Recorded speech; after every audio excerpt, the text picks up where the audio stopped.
আমরা যে সময়ের মধ্য দিয়ে চলছি, সময়ের যে পরিবর্তনের মধ্য দিয়ে চলছি, তা কিন্তু কাল আমরা বলে থাকি। আর এই কালকে যে ধারণ করে আছে সেই হচ্ছে কালী। প্রথমা যে কালী আমাদের এই সমাজের জন্য কি করে প্রথমে আগে আপনাদেরকে জানতে হবে। মানুষ সেই সমাজকে ক্ষতি করতে থাকে, একজন মানুষ তার ধর্মকে শেষ করতে থাকে, তখনই কিন্তু বারবার এই কালীর উদয় কি তিনি সব কিছুকে শেষ করে আবার নতুন করে শুরু করতে পারেন। এবং কালীর অনেকেই জানেন না, এটা আপনারা জেনে রাখুন, কালীর যে বাহন, কালীর বাহন কি। মঙ্গলম ভবতু, আমি ডক্টর সঞ্জয় শাস্ত্রী। আমরা একটা নতুন সিরিজ করব, দশ মহাবিদ্যা। এখনো পর্যন্ত অনেক ভিডিও মাইথোলজি রিলেটেড, জ্যোতিষ রিলেটেড, তন্ত্র রিলেটেড আপনারা দেখছেন, কিন্তু এই এক একটা দেবীর রূপ নিয়ে একটা টোটাল সিরিজ সেভাবে কিন্তু কোনো চ্যানেলে নেই। আমি চেষ্টা করছি আপনাদেরকে একটা একটা করে এই যে মায়ের 10টা রূপের বর্ণনা আছে পুরাণে, এবং তার কার্যকারিতা কি, কারা কোন দেবতার পুজো করবেন, মাকে কারা কিভাবে দেখেন বা কাজের কিভাবে দেখা উচিত, সব কটাই আপনি একটা একটা করে বলবো। দশ মহাবিদ্যার যে শুরুটা কোথা থেকে হলো সেটা নিয়ে আমি একটুখানি সারসংক্ষেপে আপনাদেরকে বলে দিই। যখন দক্ষযজ্ঞ হয়, যে দক্ষযজ্ঞ আমরা নাম শুনি, দক্ষযজ্ঞ হয়, একটু পিছনে গেলাম আমি। দক্ষযজ্ঞতে যখন আপনারা সবাই জানেন যে সবাইকে আমন্ত্রিত করা হয়েছিল, সেখানে শুধুমাত্র মহাদেব এবং সতী, যেহেতু ওরা বাড়ির মানে বাবার বিমতে বিয়ে করেছিল বলে সেই জন্য তাদেরকে আমন্ত্রিত করা হয়নি সেই যজ্ঞতে। তো এই দক্ষযজ্ঞে মা যখন আসতে চাইলেন, মা সতী যখন আসতে চাইলেন, মহাদেব যখন তাকে বারণ করছে, তখন মা কিন্তু অত্যন্ত রাগান্বিত হয়ে মহাদেবকে তার নিজের 10টা রূপ দর্শন করাচ্ছেন, যে আমাকে একদিকে বেঁধে রাখা যায় না, আমি 10 দিকে যে কোনো দিকে ওই যজ্ঞে যেতে পারি বা বাবার কাছে আমি যেতে পারি। অত্যন্ত ক্রোধান্বিত হয়ে 10 দিকে তার 10টা রূপকে তিনি দেখাচ্ছেন মহাদেবকে। দশ মহাবিদ্যার আমাদের কাছে যারা আমরা এই সাধন পথে আছি, যারা তথাকথিত তান্ত্রিক, আমরা কিন্তু এই দশ মহাবিদ্যাকে নিয়েই আমাদের শক্তি সঞ্চয় করে থাকি এবং তা মানুষের কাছে অ্যাপ্লাই করে থাকি। মায়ের যে যে রূপের বর্ণনা আছে, আমি প্রথমা, দ্বিতীয়া, তৃতীয়া করে করে একটা একটা করে বলে যাব, একটা একটা করে সিরিজ করে করে বলে যাব।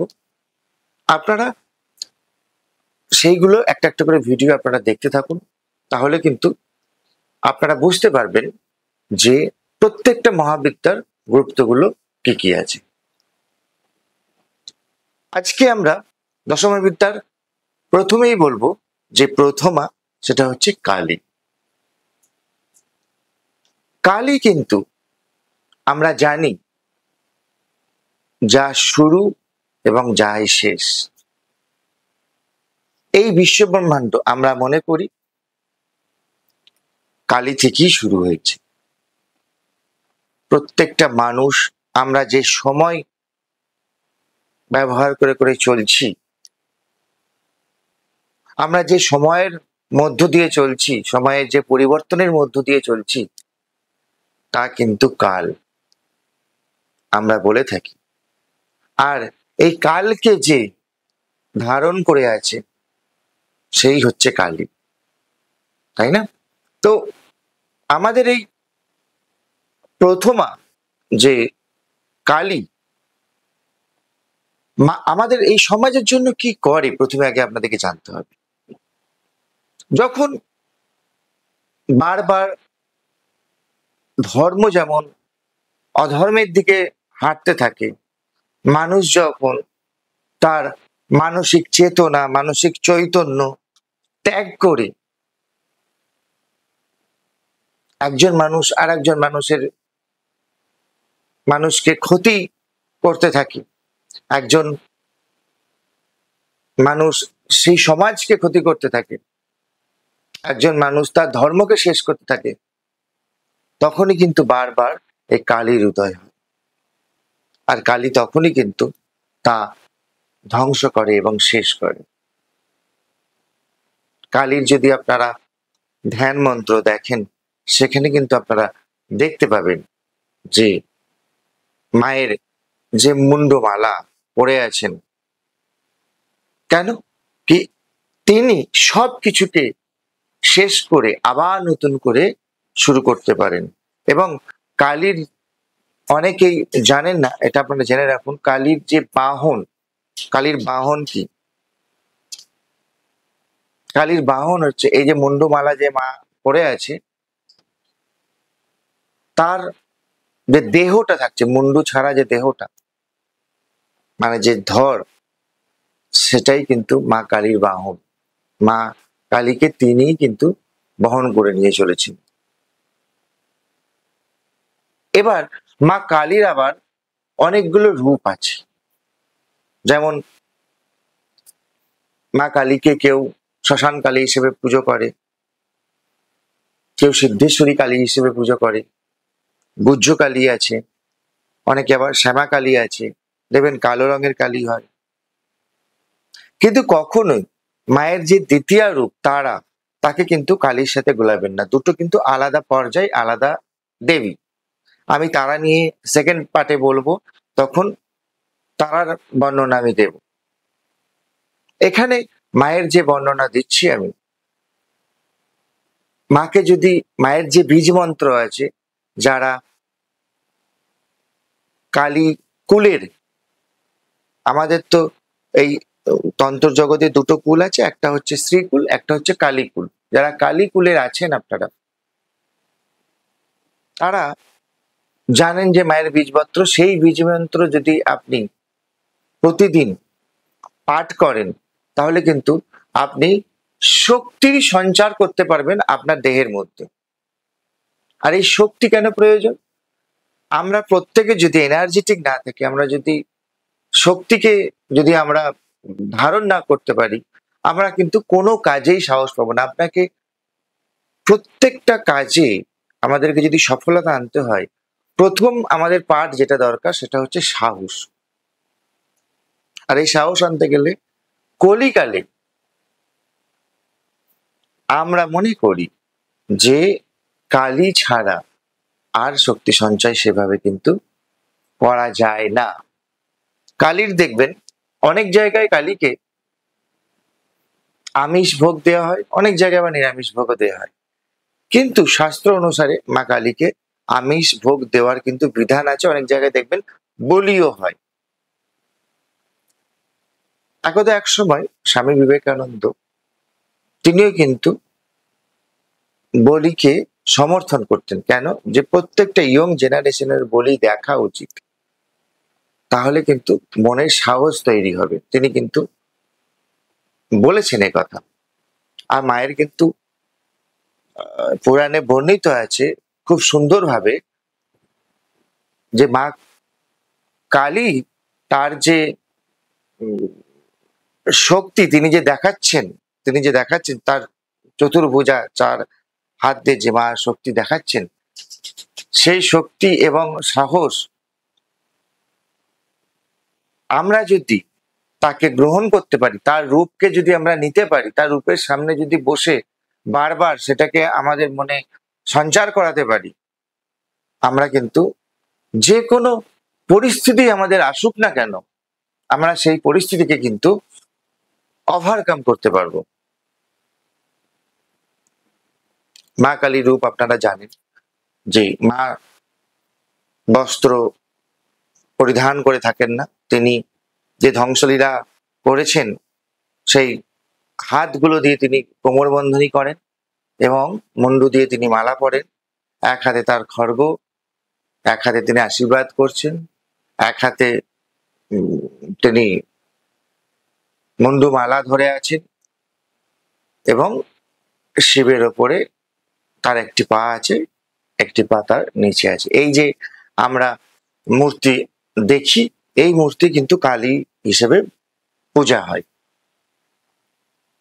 মা ভবতারিণী আপনারা যে দক্ষিণেশ্বরে কালী দেখেন, আবার বাড়িতে আপনারা যে কালী পুজো করেন, দুটো কিন্তু ডিফারেন্স। কারণ আপনারা যখন শ্মশানে যে কালীর পুজো হচ্ছে তার পূজা পদ্ধতি আলাদা থাকে, বাড়িতে যে কালী পূজা হচ্ছে তার পূজা পদ্ধতিও আলাদা থাকে।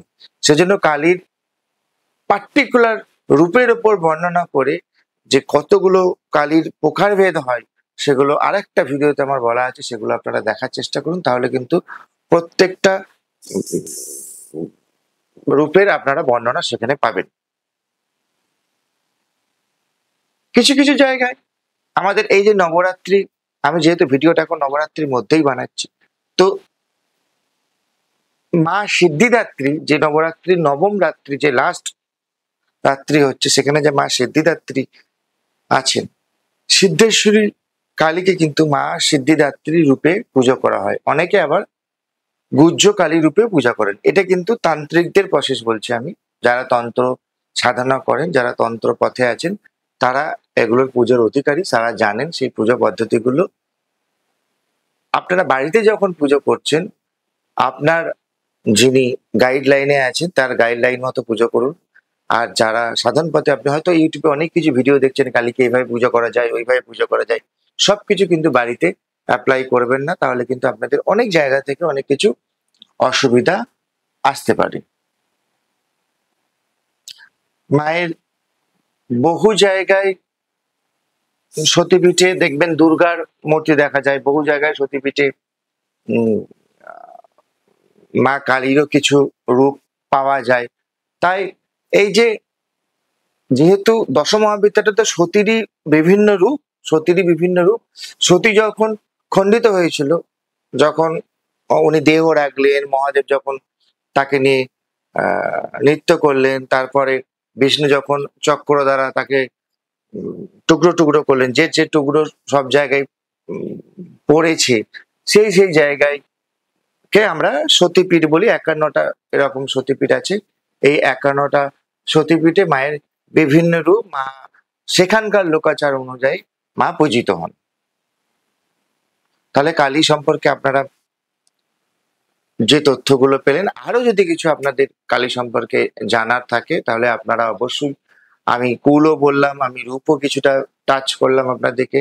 পূজা পদ্ধতি তো এভাবে বলা যায় না, মন্ত্র এভাবে বলা যায় না। যদি আপনারা পার্সোনালি আরো কিছু জানতে চান কমেন্টে লিখবেন, আমি সেগুলোর উপরেও একটা একটা করে ভিডিও হয়ে যাবে। মানে কালীর এক একটা পয়েন্ট নিয়ে এক একটা ভিডিও করা যায়, আমি সেগুলো নিশ্চয়ই আপনাদেরকে করানোর চেষ্টা করব। এরপরে আসবো আমরা তারাতে, পরের ভিডিওতে আবার মায়ের যে দ্বিতীয় রূপ তারা, সেই সম্পর্কিত আমি কিছু তথ্য দিচ্ছি, সেগুলো দেখতে থাকুন। এই যে দশমহাবিদ্যা সিরিজটা আমি করছি, প্রত্যেকটা ভিডিও আপনারা দেখতে থাকুন। প্রত্যেকটা ভিডিও আপনাদের দেখলে কিন্তু দশমহাবিদ্যা সম্পর্কে একটা ধারণা তৈরি হবে, এবং আজকের দিনে মাইথোলজি রিলেটেড কিন্তু বহু ধারণা মানুষের মধ্যে এসছে, মানুষ কিন্তু দেখতে শুরু করেছে। আপনারা যারা এই ভিডিওগুলো দেখছেন, আমার ভিউয়ার্স তো প্রচুর হচ্ছে, প্রত্যেকটা ভিউয়ার্সকেই বলবো একটু সাবস্ক্রাইবার করে রাখুন আর একটু নোটিফিকেশনটা অন করে রাখুন। কারণ আমি আমার যথেষ্ট চেম্বার কাজ বাদ দিয়েও আপনাদের জন্য কিছুটা এরকম ভিডিওগুলো তৈরি করি। যারা আমার পুরো টিম যারা এই কাজটা করে তাদেরও ভালো লাগবে আপনারা যদি সাবস্ক্রাইবটা করে রাখেন। হ্যাঁ, আর নতুন নতুন যদি কিছু কমেন্ট করেন, কিছু জিনিস জানতে চান, আমারও সেগুলো জানাতে ভালো লাগবে। আপনাদের সঙ্গে আমার একটা কন্ট্যাক্টটা বাড়বে, আপনাদের সঙ্গে আমার একটা মানে মনের যে টান সেটা বাড়বে। আমিও মনে হবে যে কিছু আপনাদের জন্য করছি, এটা আমার ভালো লাগবে। নিচে দেওয়া নাম্বার আছে, বুকিং নাম্বার আছে, চেম্বারে যারা আসতে চাইছেন বুকিং নাম্বারে চেম্বারে ফোন করে চলে আসুন। ধন্যবাদ, আগামী ভিডিওতে আবার দেখা হবে।